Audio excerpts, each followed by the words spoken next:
What's a good example of what type of character he embodies? Is he the trickster, like the from the Native American myths, sort of like, which I is don't know. What do you think? kind of maybe he's something like that. I don't know. He's more of like in a god situation That's or what a yeah. devil. It's Well, I was gonna kind of say. both in one. Well, I was Or gonna you say. say the beast is the devil and he's God. Yeah, which is kind of funny because he's supposed to be the villain of the story, but he is like God in the sense that if you look at God in the Old Testament, he does much worse than cause a train crash. God, A lot of train crashes in the Old Testament. lots of train crashes. He shoots people out of slingshots into walls. He has people level cities. He sends floods and tornadoes and spam emails, frogs. He spams all of Egypt.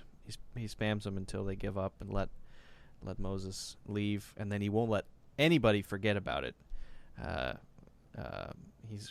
He's not cool about it. He's not cool about what he did for the Jews getting out of Egypt. Jewish people certainly haven't forgotten about it. That's their favorite book. In the Old Testament, the thing that really struck me about it when I read it last year is how often God brings it up. And by the end, sort of like, what does he bring up? Constantly saying, I, the God who brought you out of Egypt. Constantly, geez, God. I mean, we know, but that was my great-great-grandfather, for crying out loud. I mean, it's nothing. Well, it just shows how often they forget that he needs to keep reminding them exactly which type of God. Have you seen Noah yet? We'll have to stay on topic, but no, but I will. I desperately want to watch it. If I were really desperate, I would have already watched it. But yeah. Well, I can tell you're pretty desperate. So, okay, that's interesting. So, yeah, God, people have a problem with God. They think, like, whatever evils God allows to occur mean that God is evil, which it could look that way from a perspective, or it's just necessary evil in that to have existence, you have to have a construct with different context. You have to have light and dark, hot and cold. Things occur. Right. Mr. Glass sets up the construct or the context of this trilogy. So in that way, he basically is God. He's villain too. He appears to be a villain in the first movie, but really he doesn't operate that way. He's more of just he does. I would like to listen to some of his dialogue maybe in Glass and see how that would play, because I didn't think of it at the time, but I think he does cut somebody's throat. Right. Yeah. Who wouldn't? There are two things going on, I think, there. One is the God thing. He's the God of Job. He's Job's God. He's Old Testament God, maybe, and God Job, who will do this stuff in order to either make a point or create something, right? When Job basically proves that he's the most pious human who ever lived, and then God says, yeah, but you're not God, idiot, right? We talked about that in the last conversation. Yeah. He's that kind of God. He's the God who destroys the Hittites, right? He's that God. And so he is the villain of the Hittites. They would say, geez, come on. I mean, what are you doing? You're killing all of us.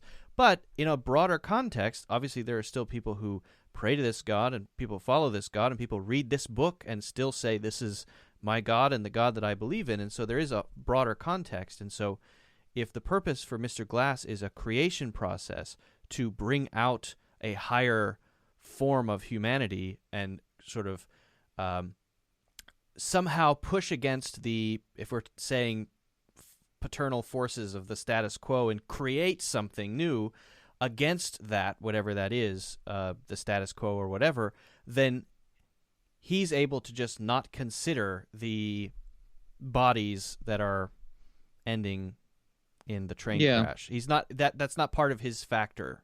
That's not an equation that he's considering, or they're not an important factor in the equation. Oh, right. The only important thing is to find. Right. Well, on balance, it's okay if that happens, as long as I get, if I can create an opposite.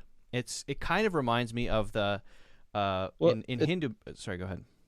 no, go. I would like to hear about that. Well, in it's Hindu that what? there's in Hindu mythology there is the story of the creator god, who it's not a destructive story, but he is alone in the universe, and then he decides to create something, and he creates. I think he starts with a cow.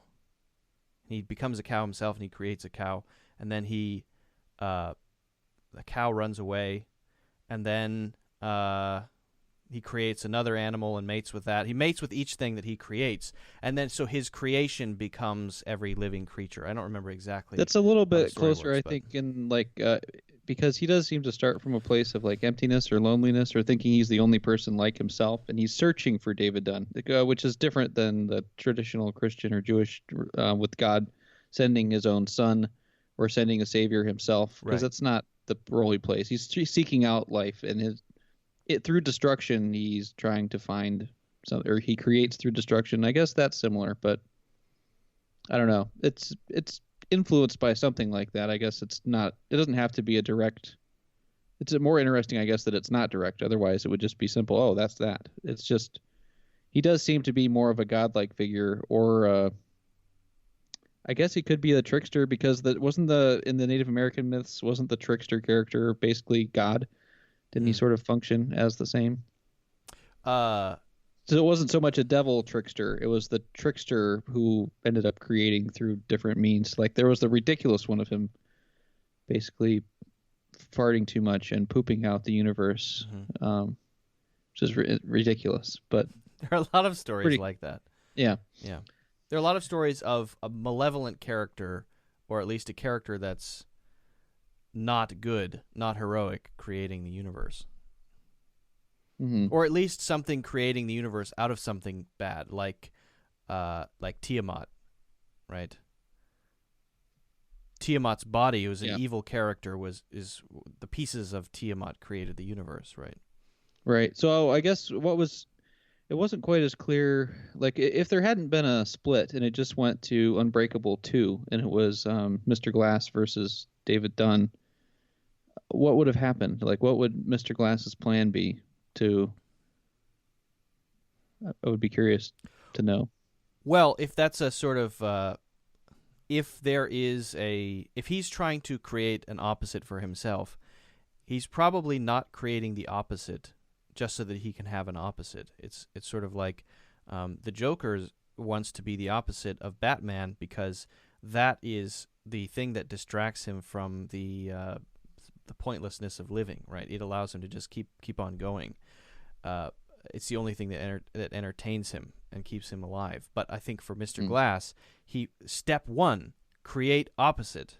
And once you have the merging of opposites, of me against Dunn, which is a pretty boring hero to be against, but whatever, then we create something new. That's why he has the other plan. If there was no Beast, he would still have probably this other plan. Still blow up this tower. Osaka Tower, right, to make a point. So he's trying to do something else.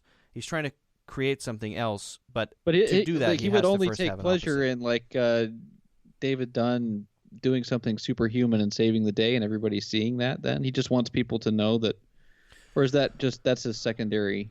That's his alternative plan when things don't go right. That he at least has to have people know that this was true.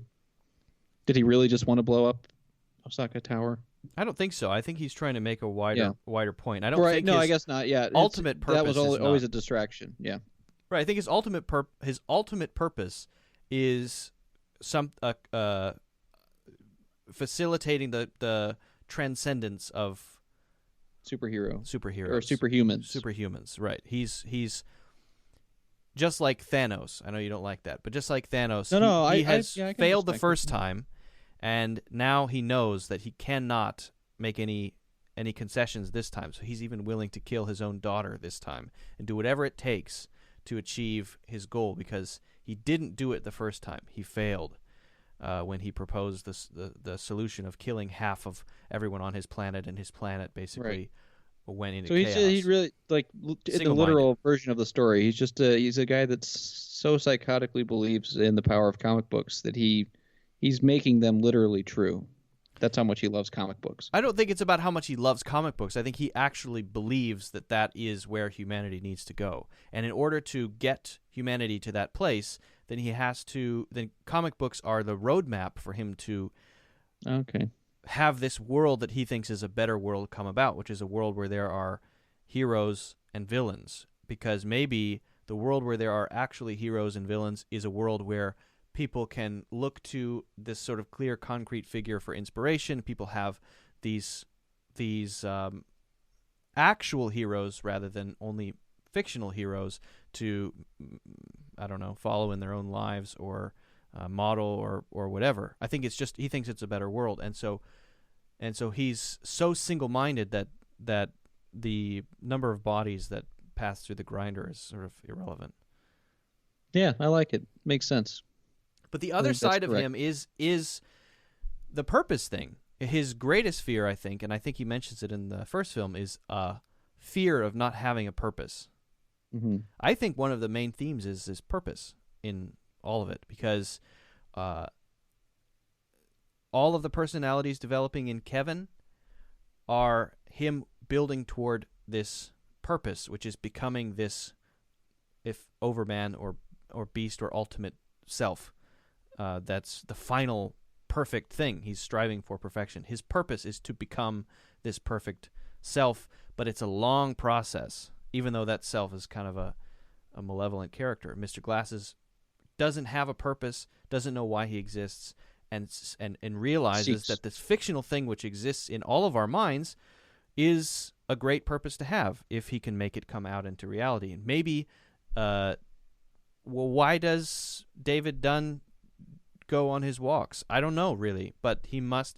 I think it's about some sort of purpose. It gives him purpose to feel like he's contributing to a reduction in bad things happening. I mean, it sounds a little lame, but I don't know. I don't know what his purpose is, but I think for each of them, it comes down to striving towards some sort of perfect state.